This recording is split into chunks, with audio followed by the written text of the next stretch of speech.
త్రిత్వము అనే పదం బైబిల్లో లేదు. ముగ్గురు ముఖ్యమంత్రుల తండ్రితో సమానుడైన దేవుడు, అందుచేతన తండ్రి కుమార పరిశుద్ధాత్మ త్రియేక దేవుడు అనే విషయాన్ని మనం నమ్ముతాము. త్రిత్వాన్ని వ్యతిరేకించేవారు, త్రియేకత్వాన్ని వ్యతిరేకించే వాళ్ళని బైబిల్లో వచనం అలా ఉందా? క్రీస్తుని దేవుడని ఒప్పుకోవాలని ఉందా? అక్కడ ఆ పైన మాట చూస్తే ఏముంటదంటే, ఒకరిని ఒకరు విమర్శించుకుంటూ ఒకరిది సాతాను బోధ, ఒకరి సాతాను బోధ అని చెప్పుతున్నారే కానీ సత్యాన్ని ఉన్నది ఉన్నట్టుగా ఎందుకు అంగీకరించట్లేదో అర్థం కావట్లేదు. కాబట్టి మంది ఎక్కువైనంత మాత్రాన వీళ్ళు దేవుని వాక్యాన్ని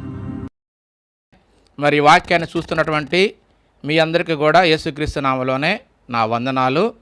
నేను గత 2 రోజుల క్రితం యూట్యూబ్లో ఒక మెసేజ్ చూశాను. అందులో ఒక సహోదరుడు మరొక సహోదరుని బోధన గురించి మాట్లాడుతూ సాతాను బోధ అనే మాట చెప్తున్నాడు. ఏమిటంటే అక్కడ ఆ వీడియోలో ఉన్నటువంటి మాట, ఒక సహోదరుడు అంటే విజయప్రసాద్ రెడ్డి గారు ప్రశ్నలు సమాధానాలు చెబుతూ ఒక ప్రశ్నకు ఆన్సర్ చెప్పాడు. ఏంటంటే యేసుక్రీస్తు దేవునితో సమానుడా కాదా అని ఒక వ్యక్తి అడిగినప్పుడు ఆయన చెప్పిన సమాధానం ఏంటంటే, యేసుక్రీస్తు వారు దేవునితో సమానుడు కాదు.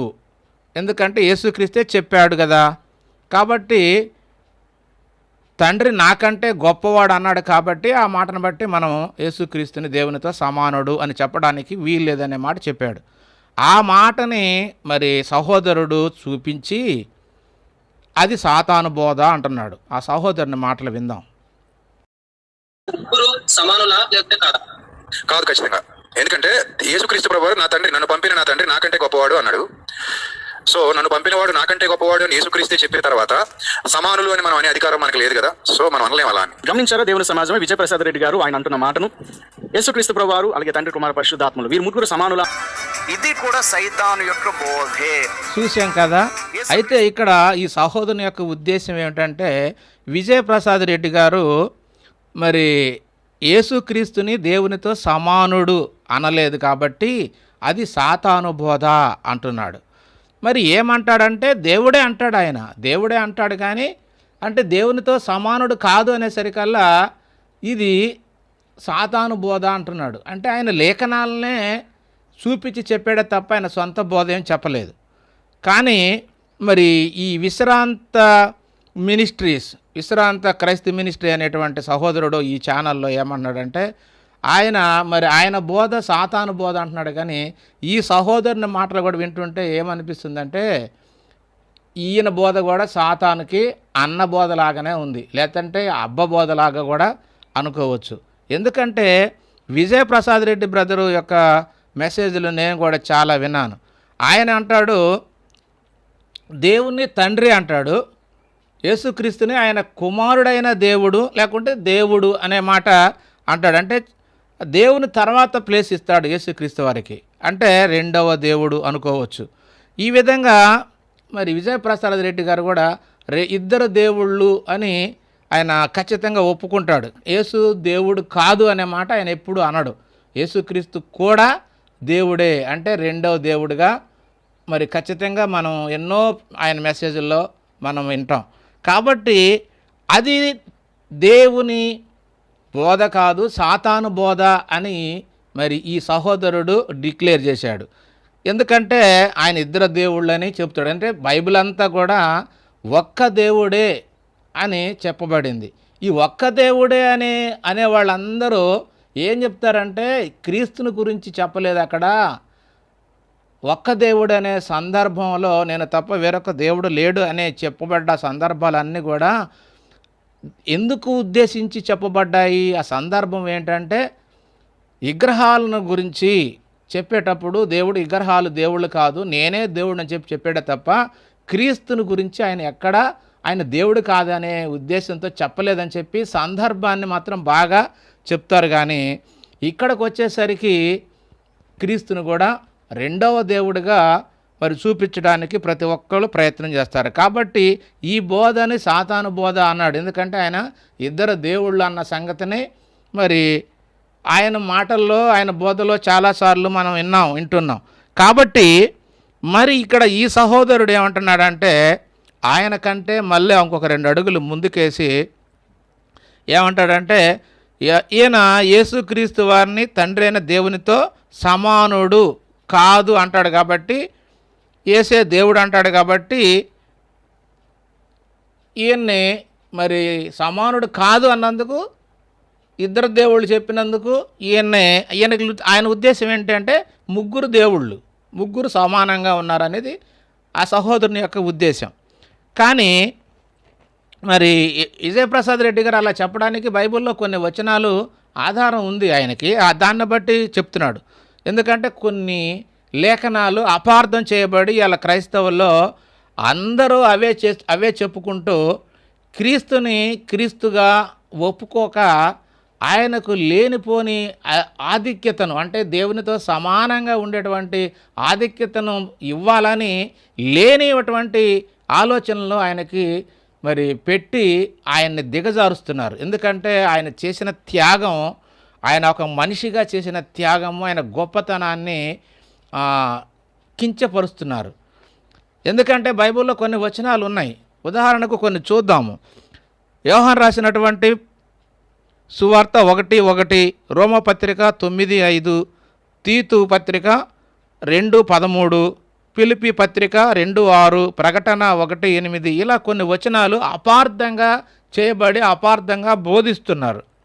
అందువలనే యేసుక్రీస్తు వారు ఎవరు అనేది ఇప్పటికి కూడా దేవుడా కాదా, కుమారుడా, ప్రభువా, ఏది మనం అంగీకరించాలి, ఏది అంగీకరిస్తే మనకు పరలోకం వస్తుందన్న విషయంలో క్రైస్తవ్యం ఒకరిని ఒకరు విమర్శించుకుంటూ ఒకరిది సాతాను బోధ, ఒకరి సాతాను బోధ అని చెప్పుతున్నారే కానీ సత్యాన్ని ఉన్నది ఉన్నట్టుగా ఎందుకు అంగీకరించట్లేదో అర్థం కావట్లేదు.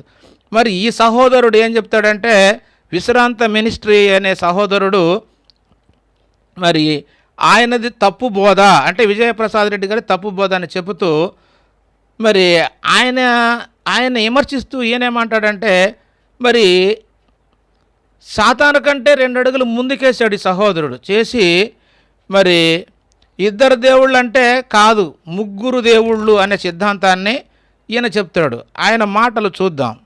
ప్రభువైన యేసుక్రీస్తు వారు కూడా యెహోవా నామధేయములో ప్రత్యక్షమయ్యాడు. అనగా యెహోవాగా పాత నిబంధన కాలంలో కనబడిన వ్యక్తి అనేక సార్లు కుమారుడైన యేసుక్రీస్తే. అంటే కుమారుడైన యేసుక్రీస్తు కూడా యెహోవా, తండ్రి అయిన దేవుడు కూడా యెహోవా. అందుచేత యెహోవా ఈక్వల్ టు యెహోవా, కాబట్టి కుమారుడైన యేసుక్రీస్తు తండ్రితో సమానుడు. అయితే ఈ పై మాటలను బట్టి మనకేమర్థమవుతుందంటే యెహోవాలు ముగ్గురు అంటాడు, అంటే దేవుళ్ళు ముగ్గురు అంటాడు. యేసుక్రీస్తు ఒక యెహోవా, తండ్రి ఒక యెహోవా, పరిశుద్ధాత్మ ఒక యెహోవా. అంటే Jehovah is equal to Jehovah, Jehovah is equal to Jehovah. ముగ్గురు అంటే 1+1+1+ అన్నట్టుగా ముగ్గురు కలిస్తే ఒక దేవుడు అనేది, అంటే త్రిత్వ సిద్ధాంతాన్ని ఈయన ప్రతిపాదిస్తూ ఆ త్రిత్వాన్ని ఒప్పుకున్నటువంటి వారికి నిత్యజీవం లేదు అని చెప్పి మరి సహోదరుడు బోధిస్తూ ఆయన ఇంకొక సిద్ధాంతాన్ని తప్పుపడుతుంటాడు. ఆయన ఏంటంటే, మన సహోదరుడు ఒక 1700 సంవత్సరాల క్రితం జరిగినటువంటి 3వ శతాబ్దంలో జరిగిన విషయాన్ని చెబుతూ మరి ఆయన ఏమంటాడో చూద్దాం. మొట్టమొదటిగా 3rd సెంచరీలో క్రీస్తు శకం 300 సంవత్సరంలోనే ఏరియస్ అయిన ఒక వ్యక్తి తీసుకుని వచ్చాడు. యేసుక్రీస్తు యొక్క కంప్లీట్ డివినిటీని, యేసుక్రీస్తు యొక్క సంపూర్ణ దైవత్వాన్ని అంగీకరించుకుంటే యేసుప్రభువు వారి తండ్రితో సమానుడు కాడు అన్న ఆర్గ్యుమెంట్ ని, అభిప్రాయాన్ని తీసుకుని వచ్చాడు. ఏరియస్ తీసుకొచ్చిన అభిప్రాయాన్ని ఏరియనిజం అని అంటారు. ఆ తర్వాత చర్చ్ కౌన్సిల్ ఆ యొక్క విషయమే చాలా సీరియస్ ఆర్గ్యుమెంట్ చేసి అతడి యొక్క వాదాన్ని కొట్టివేయడం జరిగింది. అతన్ని క్రీస్తు సమాజం నుంచి వెలివేయడం కూడా జరిగింది. అయితే ఇప్పటికి కూడా ఏరియనిజం అనే ఆర్గ్యుమెంట్ ఇప్పటికి కూడా చాలా మత శాఖలలో, క్రైస్తవ మత శాఖలు లేకపోతే క్రైస్తవ డినామినేషన్స్ లో చలమణి అవుతూ ఉన్నాయి. అలా చలమణి అవుతున్న ఒక శాఖ church of Christ. Church of Christ లో కూడా కొన్ని గుంపుల వారు ఏరియనిజం యొక్క అభిప్రాయాన్ని ఫాలో అవుతారు. విన్నాం కదా. ఈ సహోదరుడు చెప్పేది ఏంటంటే, క్రీస్తు శకము 325లో ఏరియస్ అనే వ్యక్తి ఒక సిద్ధాంతాన్ని తీసుకొచ్చాడని చక్కగానే చెప్తున్నాడు. అయితే మరి ఆయన చేసుకొచ్చిన సిద్ధాంతం ప్రకారంగా ఏమంటారంటే దాన్ని ఏరియనిజం అంటారట. అంటే యేసుక్రీస్తు వారు మరి సంపూర్ణ దేవుడు కాదు అని ఆ ఏరియస్ అనేటతను చెప్పాడట. కాబట్టి దాన్ని నాడున్నటువంటి మరి చర్చి కౌన్సిల్ మరి అంటే నైసియా సభ ఆయన వాదాన్ని కొట్టివేసిందట. ఆయన్నే క్రైస్తవ సమాజం వెలివేసిందని ఇప్పుడు మీరు చెప్పగా మరి విన్నారు. కాబట్టి మరి సహోదరుడు చెప్పింది ఏమిటి, సహోదరుడు సిద్ధాంతం ఏంటి అంటే మరి ఈయన ఒక కొత్త సిద్ధాంతాన్ని మరి తీసుకొచ్చాడు, అది బైబిల్లో లేదు. దాని గురించి ఇంత క్రితంలో మన సహోదరులు చెప్పగా నేను కూడా విన్నాను. అదేందో చూద్దాం మనము. ఈయన యొక్క ఆలోచన ఏంటంటే అదే సందర్భంలో అదే చర్చి కౌన్సిల్ అంటే 325 నైసియా సభలో టెర్టోలియన్ అనే వ్యక్తి దేవుడిలో 3 స్వభావాలు ఉన్నాయి, బైబిల్ అంతా చదివితే అలా మనకు అనిపిస్తుంది, 3 స్వభావాలు కనిపిస్తాయి అని చెప్పి ఆయన ఒక థియరీని తీసుకొచ్చి చెప్పాడు. అదే త్రిత్వ సిద్ధాంతం. దేవుల్లో 3 స్వభావాలు, 3 ఉనికిలు కనపడుతున్నాయి, 3 వ్యక్తులుగా కనపడుతున్నారు అన్న సంగతిని ఆయన ప్రతిపాదించాడు. ఆయన ఎవరు? లోకజ్ఞానం ప్రకారంగానే చెప్పాడు తప్ప ఆయన ప్రవక్త కాడు, దేవుడు ప్రత్యేకంగా ఏర్పాటు చేసుకున్నటువంటి వ్యక్తి కాడు. ఇదే విషయాన్ని మన క్రైస్తవులే విలియం కౌంటన్ విలియం అనేటటువంటి ఒక సహోదరుడు మరి చెప్పగా నేను కూడా విన్నాను.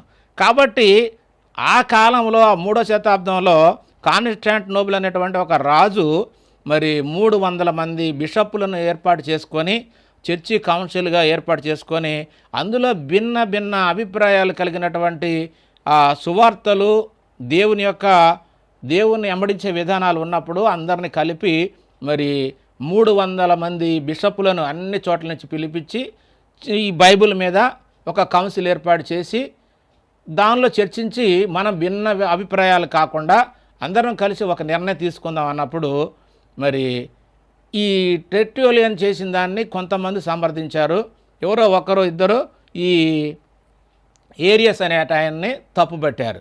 కాబట్టి మంది ఎక్కువైనంత మాత్రాన వీళ్ళు దేవుని వాక్యాన్ని మార్చడానికి వీళ్ళకు కూడా ఏ శక్తి లేదు, వీళ్ళకి పరిశుద్ధాత్మ ఏమీ లేదు.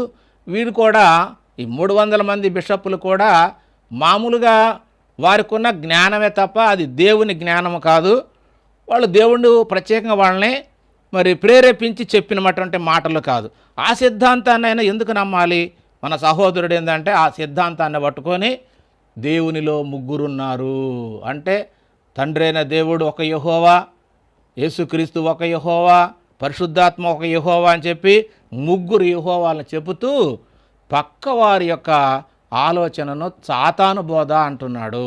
కాబట్టి ఈ సహోదరుడు ఇంకా లేఖనాలను ఏ విధంగా ఆలోచించి చెప్తాడో ఆ మాటలు కూడా చూద్దాము. ఇంకొక సందర్భంలో ఏమంటాడంటే యోహాను గారు రాసినటువంటి 1వ పత్రిక 2వ అధ్యాయం 22లో ఒక వచనాన్ని చదివి ఏమంటాడంటే ఈ వచనాన్ని పూర్తిగా చదవకుండా మరి ఒక మాటనే అంటే సగం వచనాన్ని చదివి ఏమంటాడంటే తండ్రిని కుమారుని ఒప్పుకొనిన వాడే క్రీస్తు విరోధి అంటాడు. ఏమని ఒప్పుకోవాలి ఇక్కడ? కుమారుడు అంటే మనిషిని ఒప్పుకోవాలా? అంటే నీకులాగా నాకులాగా పుట్టినవాడు మనిషిని ఒప్పుకోవాలా? ఏమని ఒప్పుకోవాలి అంటే తండ్రిని ఏమని ఒప్పుకుంటున్నామో కుమారుడు కూడా అదే అని ఒప్పుకోవాలట. తండ్రిని దేవుడని ఒప్పుకుంటున్నాం కాబట్టి కుమారుని కూడా దేవుడనే ఒప్పుకోవాలి, అంతే తప్ప నీకు లాంటి నాకు లాంటి సామాన్య మానవుడు కాదు అని చెప్పి ఈ సహోదరుడు చెప్పటం ఎంత చక్కగా ఉందో. కానీ బైబిల్లో వచనం అలా ఉందా? క్రీస్తుని దేవుడని ఒప్పుకోవాలని ఉందా? అక్కడ ఆ పైన మాట చూస్తే ఏముంటుందంటే యేసు క్రీస్తు కాడని చెప్పువాడు తప్ప ఎవడు అబద్ధీకుడు అన్నాడు. యేసుక్రీస్తుని ఏమని ఒప్పుకోవాలి? యేసుక్రీస్తుని అభిషిక్తుడని మెస్సయ్య అని ఒప్పుకోవాలి. అంటే దేవుడిని ఎవరు అభిషేకించరండి. మనకు అర్థం కావాలంటే దేవుడు అందరికంటే పెద్దవాడు, లేదా ఒక సమానమైన దేవుడు ఇంకొక సమానమైన దేవుడిని అభిషేకించడం కుదరదు. కాబట్టి యేసుక్రీస్తుని ఏమని ఒప్పుకోవాలని ఇక్కడ లేఖనం మరి చెప్తుందంటే యోహాను గారు చెప్తున్నాడంటే ఎవరైనా సరే యేసు క్రీస్తు కాడని చెప్పేవాడు అబద్ధీకుడు. అంటే క్రీస్తు కాదు అంటే దేవుడని అర్థం, దేవుడిని అని చెప్తున్నట్టే అర్థంగా ఇక్కడ చెప్తున్నాడు ఆయన. కాబట్టి క్రీస్తుని మనం ఏమని ఒప్పుకోవాలంటే ప్రభువు, రాజు, దేవుడు ఏర్పాటు చేసినటువంటి రాజుగా, దేవుడు నియమించినటువంటి ప్రభువుగా ఖచ్చితంగా ఆయన పత్రికల్లో కూడా ఇంకొక మాట కూడా ఉంది. యోహాను రాసిన 1వ పత్రిక 4:14లో కూడా ఒక మాట ఉంది. తండ్రి తన కుమారుని లోకరక్షకుడిగా ఉండుట ఉండుటకు పంపి ఉండుట మేము చూసి సాక్ష్యం ఇచ్చుచున్నాము. అంటే ఇక్కడ అపోస్తుల యొక్క సాక్ష్యము, యోహాను ఇచ్చిన సాక్ష్యం ఏమిటంటే దేవుడు తన కుమారుని లోకరక్షకుడుగా ఉండుటకు పంపి ఉండుట మేము చూసి సాక్ష్యం ఇచ్చుచున్నాము అంటున్నాడు. యేసు దేవుని కుమారుడని ఎవడు ఒప్పుకొనునో దేవుడు వానిలో నిలిచి ఉన్నాడు, వాడు దేవుని యందు ఉన్నాడు అన్న సంగతిని ఇక్కడ స్పష్టంగా చెప్పాడు. కానీ మన సహోదరుడు మరి కుమారుడని ఒప్పుకోవాలి, కుమారుడని ఒప్పుకుంటేనే క్రీస్తు దేవుల్లో ఉంటామని చెప్పి ఇక్కడ చెబితే సహోదరుడు కాదు ఆయన్ని దేవుడు అని ఒప్పుకోవాలి, రెండవ యెహోవాగా ఒప్పుకోవాలి, పరిశుద్ధాత్మ మూడవ యెహోవా అని చెబుతూ ఆయన యేసుక్రీస్తు వారు కూడా దేవునితోనే సమానుడు అనే మాటని ఫిలిప్పీ పత్రిక 2వ అధ్యాయము 5-6 వచనాలు చదివి మరి వివరించాడు. నిజంగా ఆ లేఖనము అలాగే ఉందా అనేది మనం ఇప్పుడు లేఖనాన్ని బట్టి చూద్దాము. యేసుకు కలిగినటువంటి ఈ మనస్సు మీరును కలిగి ఉండుడి. ఆయన దేవుని స్వరూపము కలిగిన వాడై ఉండి దేవునితో సమానముగా ఉండుట విడిచిపెట్టకూడని భాగ్యమని ఎంచుకొనలేదు. మనుషుని పోలికగా పుట్టి దాసుని స్వరూపము ధరించుకొని తన్ను తాను రిక్తునిగా చేసుకొనెను. ఈ మాటను బట్టి ప్రతి ఒక్కరూ, ఈ త్రిత్వ సిద్ధాంతం నమ్మే ప్రతి ఒక్కరూ ఈ వాక్యం చెప్పినటువంటి సందర్భం ఏమిటి, ఇందులో పౌలు గారి యొక్క ఉద్దేశం ఏమిటి, ఆయన ఎందుకు ఈ మాటలు చెప్పాడు అనేది మాత్రం ఎవ్వరు చెప్పకుండా ఇక్కడ సమానము అంటున్నారు. కాబట్టి ప్రతి ఒక్కరూ దేవుడితో యేసుక్రీస్తు సమానుడు అనే మాట చెబుతున్నారు, కానీ లేఖనాన్ని సందర్భాన్ని మాత్రం అర్థం చేసుకోవట్లేదు. ఇక్కడ ఏమంటున్నాడు పైన దేవుని స్వరూపము అంటే యేసుక్రీస్తు వారిది ఏది దేవుని స్వరూపము అంటే ఆ స్వరూపాన్ని మార్చుకొని మనుషుని పోలికగా అంటే దాసుని స్వరూపము ధరించుకున్నాడు. అంటే దేవుని స్వరూపాన్ని వదులుకొని దాసుని స్వరూపాన్ని ధరించుకున్నాడు. అంటే ఇక్కడ ఈ మాటలు మరి దేవుడు పౌలు గారి ద్వారా ఎందుకు పలికించాడు సందర్భం కనుక ఆలోచిస్తే అసలు దేవునితో సమానుడా కాదా అనే విషయాన్ని కంపారిజన్ చేస్తున్నాడా లేదా అనేది మనం లేఖనాన్ని చక్కగా ఆలోచిస్తే మనకు అర్థమవుతుంది. చూద్దాము. ఇక్కడ ఈ లేఖనం క్రీస్తు యొక్క వినయాన్ని, దేవుని పట్ల ఆయనకున్న విధేయత, ఆయనకున్న ఔన్నత్యము, ఘనత, దేవుని లాంటి స్వభావమును వదిలి ఒక సామాన్య మానవుడిగా తన్ను తాను తగ్గించుకొని ఏమీ లేని రిక్తుడు అంటే ఒట్టి చేతులతో మన కోసం వచ్చాడు. ఇట్లాంటి క్రీస్తు మనస్సును మనము కూడా కలిగి ఉండి ఆ క్రీస్తు చేసినటువంటి కార్యాలు, పనులు మనము కూడా చేయాలి. అంటే ఆయనలాగా మనము కూడా తగ్గించుకోవాలి అన్న సంగతిని చెప్పడం కొరకు మరి ఇక్కడ పౌలు గారు చెప్పినట్టుగా మనకి ఈ లేఖనాలు, ముందు వచనాలు, ఈ పత్రిక యొక్క ఉద్దేశం అంతా చదువుతుంటే మనకు అర్థమయ్యేది అదే. ఎందుకంటే మనం కూడా సొంత పనులు ఉంటాయి మనకి. ఆ సొంత పనులన్నిటిని కూడా వదులుకొని మరి మనము కూడా క్రీస్తు వలె, క్రీస్తులాగా, ఎందుకు ఆయన అంత గొప్పవాడు, దేవుని కుమారుడు, క్రీస్తు అయి ఉండి మరి అంత అధికారం కలిగినటువంటి ఆయనే మరి తన భాగ్యమును వదులుకొని దేవుని మాటకు లోబడ్డాడు. మనము కూడా క్రీస్తు మాట విని దేవునికి లోబడాలి, ఆయన క్రియలే చేయాలి అనేటువంటి ఉద్దేశంతోనే అక్కడ సందర్భాన్ని చెప్పాడు తప్ప నిజంగా దేవునితో సమానుడు అనేటువంటి ఉద్దేశం కానే కాదు.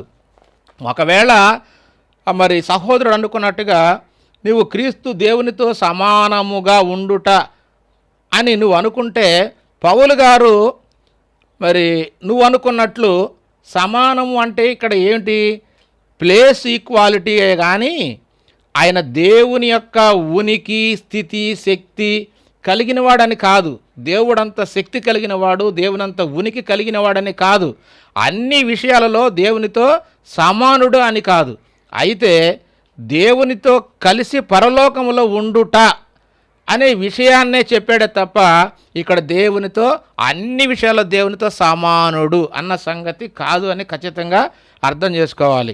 ఎందుకంటే సహోదరుడికి పూర్తిగా అర్థం కాలేదనే సంగతి మనకు ఖచ్చితంగా ఈ లేఖనాన్ని బట్టి అర్థమవుతుంది. ఒక ఎగ్జాంపుల్ తీసుకుందాం, లోక సంబంధమైనటువంటి ఎగ్జాంపుల్. కాబట్టి ఏదో రాజకీయం చెప్తున్నాడని అనుకోబాకండి. లోక సంబంధం ఇప్పుడు మనకు తెలుసు, ఈ మధ్య కాలంలో జరిగినటువంటి ఎలక్షన్లో అంటే కూటమి ప్రభుత్వంలో మరి నేడు మన రాష్ట్రంలో కూటమి ప్రభుత్వం అనేది ప్రభుత్వం చేస్తుంది. ఆ విషయాన్ని మనం చూద్దాము. ఎందుకంటే నేడు అసెంబ్లీలో చంద్రబాబు, పవన్ కళ్యాణ్, లోకేష్ ముగ్గురు పక్కపక్కనే కూర్చుంటున్నారు. ముగ్గురు మంత్రులు ఎవరు వారి యొక్క మంత్రి పదవులు వాళ్ళకు ఉన్నాయి. అలాగే వీళ్ళు ముగ్గురు ఒక సమయంలో ఈక్వల్. ఎలా? వీళ్ళందరూ కూడా ప్రజాక్షేత్రంలో ఎన్నికలకు వెళ్ళి మరి అందరూ ఓట్ల కోసం ఎమ్మెల్యేగా ప్రతి ఒక్కరు కూడా నిలబడ్డారు, గెలుచుకున్నారు. అంటే వీళ్ళు ఈక్వాలిటీ ఎక్కడ కలిగిందంటే ఎమ్మెల్యే అనే విషయంలో అందరూ ముగ్గురు ఒకటే. ఈ ముగ్గురిని ఈ ముగ్గురికి ఒకే ఆలోచన కూడా.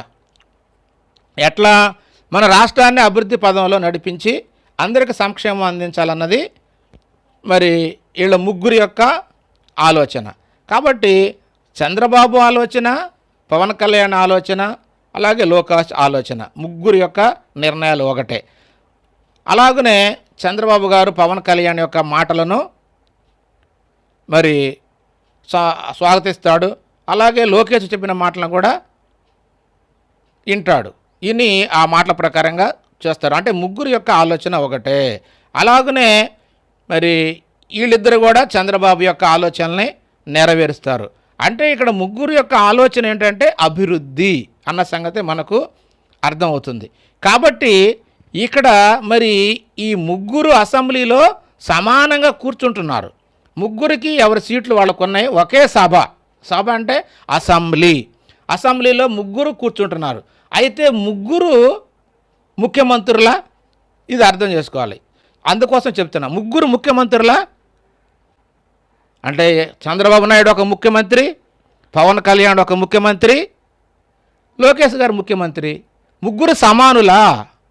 ముగ్గురు ఈక్వలా? వయసులో కానీ శక్తిలో కానీ అన్నిట్లో ముగ్గురు సమానమా?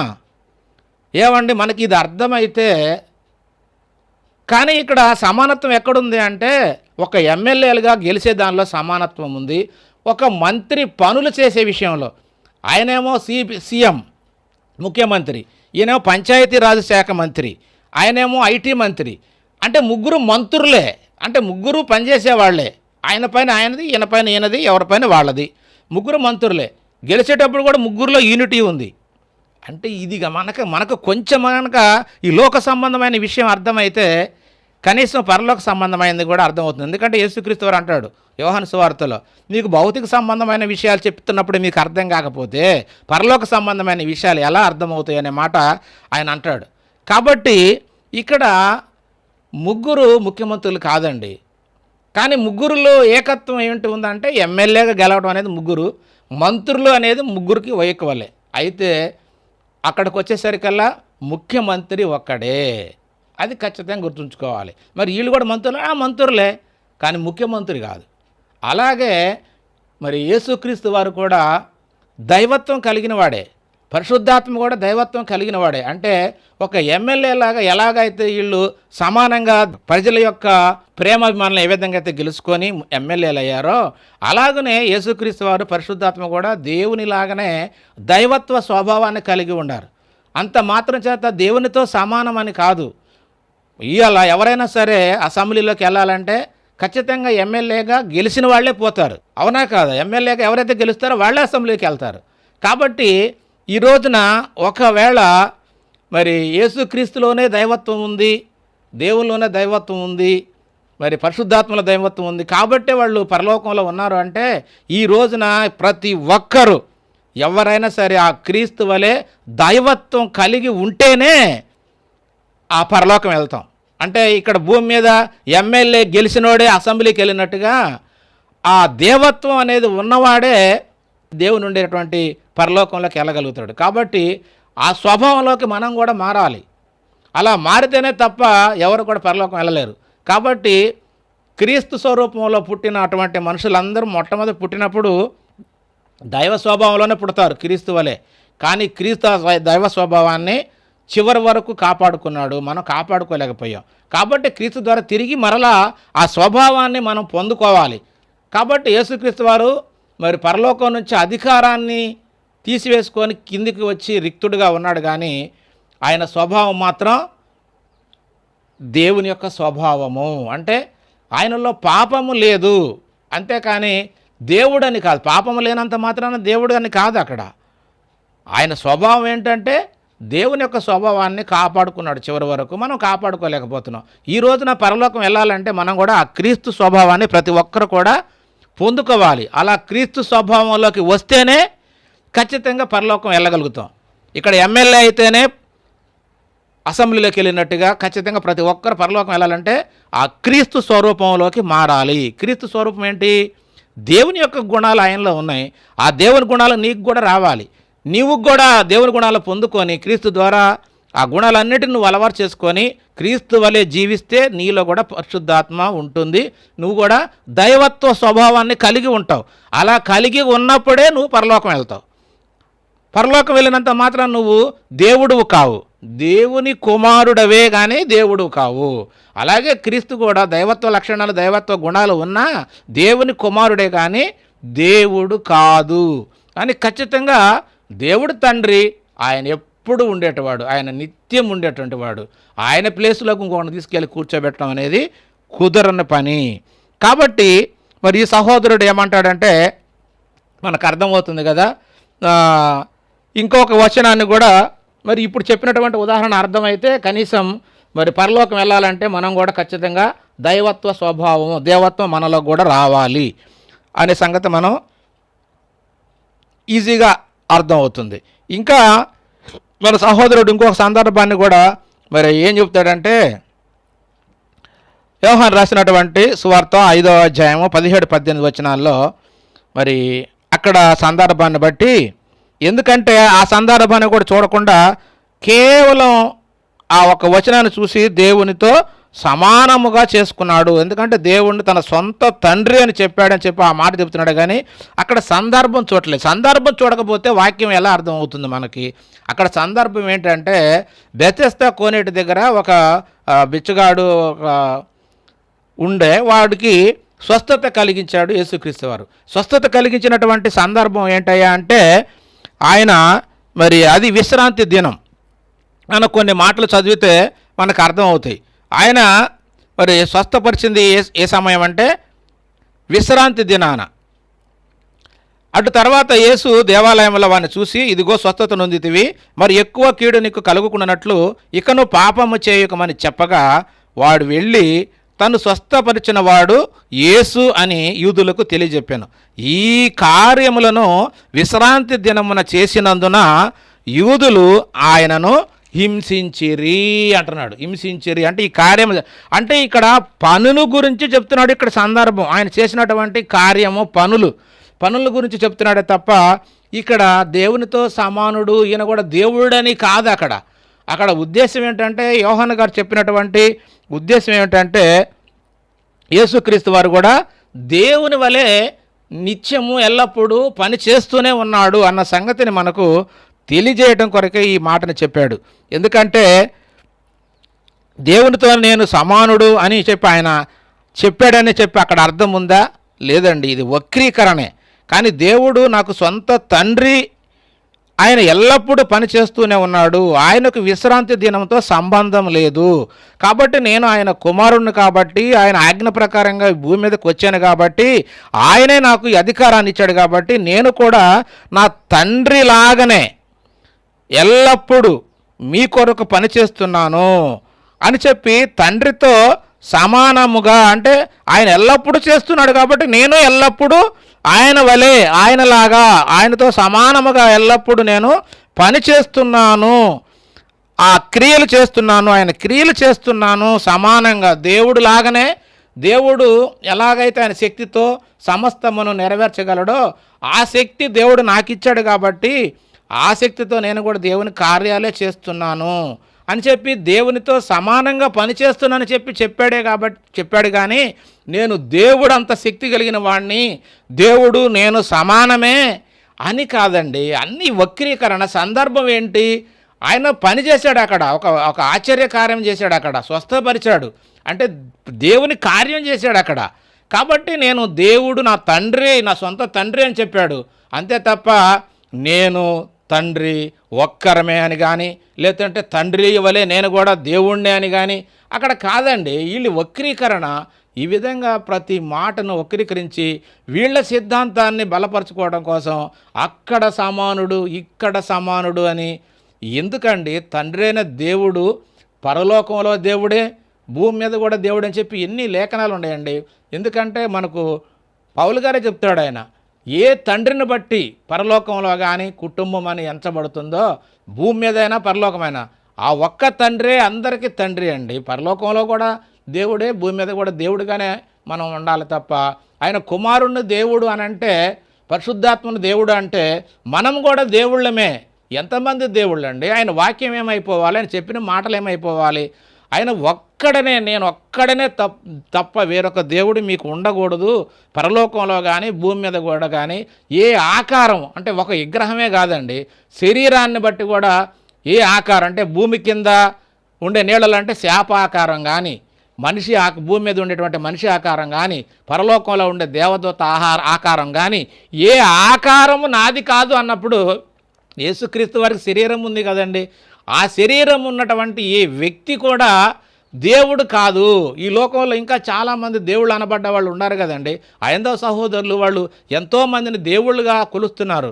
అలాగనే ఏ ఆకారము నాది కాదు అన్నప్పుడు దేవునికి ఏ ఆకారం లేదండి. ఎందుకు దేవుడు ఒక్కడే అన్నప్పుడు ఆ మాట దగ్గర ఎందుకు క్రైస్తవులందరూ కూడా మరి నిలబడలేకపోతున్నారు? ఎందుకు సొంత ఆలోచన, వాడెవడో ట్రిట్యూల్ అని చెప్పినటువంటి సిద్ధాంతాన్ని పట్టుకోసం దేవుళ్ళు ముగ్గురు ఉన్నారు, ముగ్గురు కలిస్తే ఒక దేవుడు. ఏమిటంటే తిక్క తిక్క సమాధానాలు. దేవుడు ఒక్కడే చెప్తాడు. కానీ పౌలు గారు కూడా ఏమంటాడంటే అన్ని జనులకు దేవుడు, యూదులకు మాత్రమే దేవుడా? అన్ని జనులకు కూడా దేవుడే కదా. ఆయన ఒక్కడే, ఆయన ఒక్కడే అంటున్నాడు. ఇక్కడ దేవదూతలతో పోల్చట్లేదు, లేకపోతే విగ్రహాలతో పోల్చట్లేదు. విగ్రహాలతో పోల్చకుండా కూడా సందర్భంలో కూడా ఎక్కడ చూసినా దేవుడు ఒక్కడే అని అపోస్తులు అందరూ ప్రకటించారు. కాబట్టి యేసుక్రీస్తు దేవుని కుమారుడు, క్రీస్తు ప్రభు అని అపోస్తులు రూఢిగా చెప్పారు, సాక్ష్యం ఇచ్చారు. ఆ అపోస్తుల బోధన ఎందుకండి మనం తికమక్క చేసేసి ముగ్గురు దేవుళ్ళ సిద్ధాంతాన్ని పట్టుకొచ్చి యేసుక్రీస్తు దేవుడు కాదు లేకపోతే అవును అనేటువంటి ఈ చర్చలు ఇవన్నీ అవసరం లేదండి. నువ్వు లేఖనాన్ని ఎందుకు అర్థం చేసుకుంటలేదు?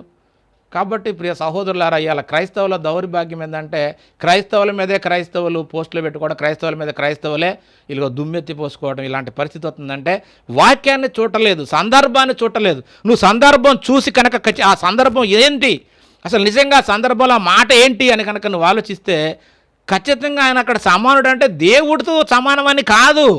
ఎవరు చెప్పారు? కాదు కదా. అది అదంతా చదివితే నీకు అర్థం కావాల్సిందంటే ఇక్కడ యేసుక్రీస్తును దేవుడితో సమానం చేసేటువంటి ఉద్దేశమే కాదు. ఈ రెండు లేఖనాలు చూపించి వీళ్ళు మాట్లాడితే అంటే తీర్థ సిద్ధాంతం చూసేవాళ్ళందరూ కూడా ఈయన్ని ఇంకొక దేవుడిగా చూపించడానికి ఈ వచనాలను తీసుకొచ్చి ఈ విధంగా వక్రీకరణ చేసి చెప్పడమే తప్ప దేవుడు ఎక్కడ కూడా నాకు తర్వాత ఇంకొక దేవుడు ఉంటాడు, నా కుమారుడు కూడా దేవుడు అని ఒక్క మాట బైబిల్లో ఎక్కడా లేదు. యేసుక్రీస్తు వారు కూడా స్వయంగా నేను దేవుడును అని చెప్పుకోలేదు. ఎందుకు ఆయన చెప్పని దాన్ని, అపోస్తులు చెప్పని దాన్ని, దేవుడు చెప్పని దాన్ని దేవుడు ఏం చెప్పాడు? ఈయన నా కుమారుడు, ఈయన యందు నేను ఆనందిస్తున్నా, ఈయన మాట వినమన్నప్పుడు ఆయన మాట కూడా మనం వింటలేదు. ఆయనే అంటే నేను మనుష్య కుమారుడును, దేవుని కుమారుడు అని చెప్పి ఆయన పరిశుద్ధమైన ఆత్మను బట్టి తిరిగి లేపబడడాన్ని బట్టి దేవుని కుమారుడిగా ప్రభావంతో నిరూపించబడ్డాడే కానీ దేవుడిగా ప్రభావంతో నిరూపించబడలేదు. దేవుడిగా నిరూపించబడలేదు కదా. రోమపత్రిక 1వ అధ్యాయం 2-7 కలిసి ఉంటాయి. అక్కడ ఏంటి? శరీరం బట్టి దావీదు సంతానంలో పుట్టాడు, పరిశుద్ధమైన ఆత్మను బట్టి దేవుని కుమారుడిగా నిరూపించబడ్డాడు. కానీ నిరూపించబడ్డ తర్వాత, బైబిల్లో నిరూపించబడ్డ తర్వాత నువ్వెవరివి నేనెవరు అండి? ఈయన దేవుడు అని నిరూపించడానికి యేసుక్రీస్తు దేవుని కుమారుడు అండి. దేవుడు ఏర్పాటు చేసినటువంటి ప్రభువు, మనకు రాజు, మనకు అన్న. తండ్రి ఒక్కడే దేవుడు, ఆయన అందరికీ తండ్రి, అందరిలో ఉంటూ అందరికి పైగా ఉన్నవాడు దేవుడు. దేవుని ప్లేస్లో ఇంకెవరిని పెట్టబాకయ్యా సహోదరా. నీ పిచ్చి అందరికీ ఎక్కించడానికి ఎందుకు అలా చెప్తున్నావు సహోదర? సందర్భాన్ని చూడు. అక్కడ దేవునితో సమానుడని చెప్పడానికి పౌలు గారు కానీ యోహాను గారు కానీ ఆ మాటలు రాయలేదు. ఇది సత్యం. సరిగా చదువు నువ్వే. పక్కవారిని విమర్శించేటప్పుడు మనం చెప్పేది కూడా రైటా కాదనేది వాక్యాన్ని చూడు. ఎవరో చెప్పిన సిద్ధాంతమే, ఏరియన్ సిద్ధాంతమైనా టెర్టులియన్ సిద్ధాంతమైనా అవి సిద్ధాంతాలు తప్ప బైబిల్లో లేవు. త్రియేక దేవుడు అనేది ఒక్క మాట లేదు. కల్పించిన సిద్ధాంతమే తప్ప దేవుడు ముగ్గురుగా లేడు. ఆయన తండ్రి, వీళ్ళు కుమారత్వంలోనే ఉన్నారు. దైవత్వం ఉన్నటువంటి వాళ్ళందరూ కుమారత్వమే. కానీ మీరందరూ దైవములనియు అంటే దైవములు అన్నటువంటి వారందరూ దైవత్వం కలిగిన వాళ్ళే. వాళ్ళందరూ దేవుని కుమారులుగానే ఉంటారు తప్ప దైవత్వం కలిగిన వాళ్ళందరూ దేవుళ్ళుగా ఉండరు. లేఖనాలన్నీ చూడు. కీర్తన 82లో ఉంటుంది. దాన్నే యేసుక్రీస్తు వారు కూడా చెప్తాడు, మీరు దైవములని నేనంటేనే మీ లేఖనాల్లో లేదా? నేను దేవుని కుమారుడు అని చెప్పినందుకు నన్ను మీరు రాళ్లతో కొడతారా అంటాడు. దేవుని వాక్యం ఎవరికి వస్తే అంటే దేవుని వాక్యం వచ్చిన వాళ్ళందరూ దైవాలుగా మారిపోతారు.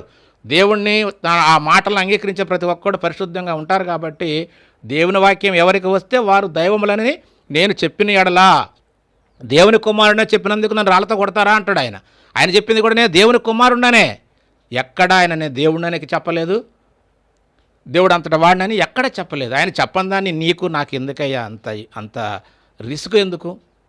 కాబట్టి సహోదర, మనకు తెలియకుండా ఎన్నో వచనాలను నాకే తెలుసు అన్నట్టుగా మనం మాట్లాడుతున్నాం. కానీ అది నిజంగా తప్పు. లేఖనాల్లో ఉన్నదాన్నే మనం చెప్పాలి తప్ప లేఖనాల్లో లేని దాన్ని మనం చెప్పకూడదు. వాక్యానికి వ్యతిరేకంగా ఎవరైనా మాట్లాడితే అది ఖచ్చితంగా పాపమే. విజయ ప్రసాద్ రెడ్డి మాట్లాడినా, నువ్వు మాట్లాడినా, నేను మాట్లాడినా, ఎవరు మాట్లాడినా వాక్యం లేకుండా, సందర్భం లేకుండా ఎవరు ఎవరితో ఎందుకు ఎప్పుడు ఎలా మాట్లాడారనేది అక్కడ ఆత్మ సందర్భాన్ని చూడమని చెప్పి లేఖనాల్లో మనకి పేతురు గారు చెప్తాడు. పేతురు గారు రాసిన మొదటి పత్రిక 1, 10, 11 వచనాల్లో ఆత్మ ప్రవచించినటువంటి సందర్భాన్ని పరిశీలన చేసి చెప్పారు వాళ్ళు. అలాగా సందర్భాన్ని చూడాలి. ఆత్మ ఎవరి గురించి, ఏ సందర్భం, ఏ కాలము, ఎందుకు చెప్పింది అనేది ఖచ్చితంగా మనం చూడాలి కదా. సందర్భ సహితమైన వాక్యం అప్పుడు చదివిన తర్వాత వాక్యాన్ని విభజించి ఖచ్చితంగా యేసుక్రీస్తు కూడా దేవుడేనా? దేవుడైతే అందరూ ఒప్పుకుంటాం కదా. ఆ ఏరియాని ఎందుకు వద్దన్నాడు? ఆయనలో ఏదో ఒక ఆలోచన ఉంది కాబట్టే ఆయన ఖచ్చితంగా మరి ఆ వాక్యాన్ని మనం రైట్గా చేయాలి తప్ప వాక్యాన్ని మనకు అనుకూలంగా మార్చుకోవడం కాదు. వాక్యంలో ఉన్నదాన్ని రైట్ చేయాలి. ఎందుకు దేవుడు ఒక్కడే కంఠపదంగా దేవుడు ఒక్కడనే నాకు ముందు ఏ దేవుడు లేడు, నా తర్వాత ఏ దేవుడు ఉండడు అని ఆయన చెప్పిన తర్వాత దాన్ని మనం ఎందుకు అపార్థం చేసుకోవాలా? కాబట్టి ప్రియ సహోదర, మరి నేను మీకన్నా నిజం చెప్తున్నా, నేను మీకంటే విజయప్రసాద్ రెడ్డి గారి కన్నా మీకన్నా నేనేమో తెలివైనవాడిని కాదు. కానీ కొన్ని వచనాలు లేఖనాలు చూసినప్పుడు మీరు అనుకున్నట్టుగా లేవు. యేసుక్రీస్తుని సంపూర్ణంగా దేవుని కుమారుడుగా, క్రీస్తుగా, ప్రభువుగా అంగీకరించడమే రైట్ అన్నట్టుగా నాకు అనిపించింది. లేఖనాల్లో అదే చెప్పాడు. ఎందుకంటే ఆయన్ని ప్రభువుగా హృదయంలో ప్రతిష్ఠించుకోమన్నారే తప్ప దేవుడిగా ప్రతిష్ఠించుకోమని చెప్పి ఒక్క లేఖనం లేదు. ప్రభువుగా అంగీకరిస్తేనే రక్షణ అని ఉంది, కానీ దేవుడికి అంగీకరిస్తే రక్షణ అనేది ఒక్క మాట లేదు. కాబట్టి సత్యాన్ని మనం బోధిస్తే నిజంగా దేవుని ద్వారా కిరీటాన్ని పొందుకుంటాం. కానీ సత్యం కాకుండా మనకు ఆలోచన ప్రకారంగా పక్క వాళ్ళని తప్పు పెట్టాలని ఆలోచన చేస్తే నిజంగా అది దౌర్భాగ్య స్థితి. కాబట్టి మరి సత్యాన్ని గ్రహిస్తారని ప్రభుపేట మనం చేస్తూ నేను ముగిస్తున్నాను. అందరికీ వందనాలు. దేవునికి స్తోత్రం.